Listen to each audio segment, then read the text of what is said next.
Good day, ma'am. My name is Dato Kedmiko Datumano from BSBA 3C Marketing.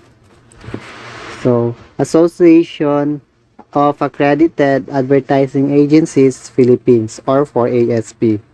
So, ang 4ASP ay isang organization na binubuo ng mga limitadong advertising agencies sa Pilipinas. Dati, maraming problema ang advertising industry dito sa bansa. Madalas silang binabatikos ng mga advertisers at media dahil sa kakulangan ng professionalism at disiplina. Dahil dito, nakita ang pangangailangan na magkaroon ng reforms at mas mahigpit na pamantayan sa industriya.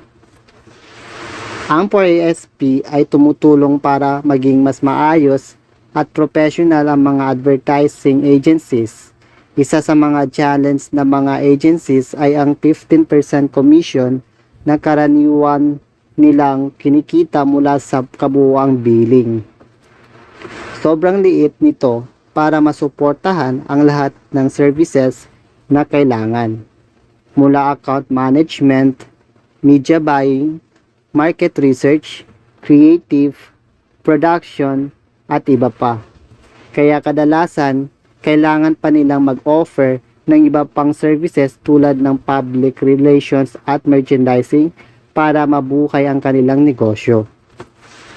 Importante ang pagiging miyembro ng 4ASP dahil in-announce ng Kapisanan ng mga Broadcaster ng Pilipinas o KBP na hindi nila kikilalanin ang anumang advertising agency na hindi miyembro ng 4ASP. Ibig sabihin, kung hindi ka miyembro, hindi ka pwedeng mag-operate ng legal at hindi ka entitled ng mga benepisyo ng pagiging accredited agency. Sa madaling salita, ang 4ASP ay nagsisilbing standard setter at tagapagtanggol ng professionalism at ethics sa advertising industry sa Pilipinas. Sila ang tumutulong para masiguro na mataas ang kalidad at patas ang labanan sa mundo ng advertising dito sa bansa. So next is the Philippine Association of National Advertisers or PANA. So ang PANA ay isang non-profit organization na binubuo ng mga kumpanya mula maliit hanggang malaki na gumagamit ng advertising para i-promote ang kanilang products at services gamit at iba't ibang media tulad ng TV, radio, print, outdoor at digital.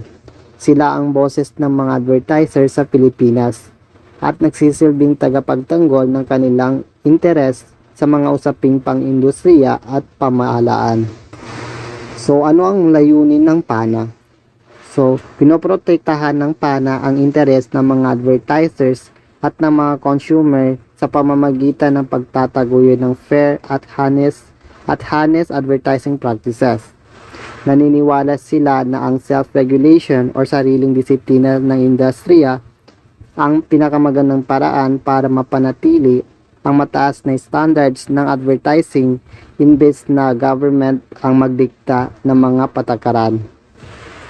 Isa sila sa mga pangunahing grupo na bumubuo ng Ad Standards Council or ASC na nagre-regulate ng advertising content sa bansa at nagpapatupad ng Code of Ethics para sa mga advertisers.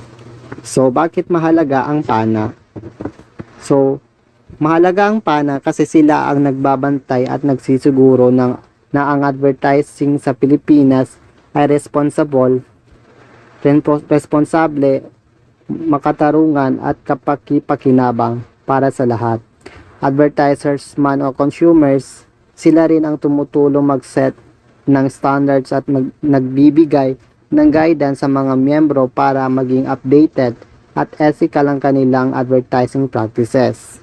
Sa madaling salita, ang PANA ang nagsisilbing guardian ng advertising industry pagdating sa ethics, consumer protection, or at professional development ng mga advertising at marketing practitioners sa Pilipinas.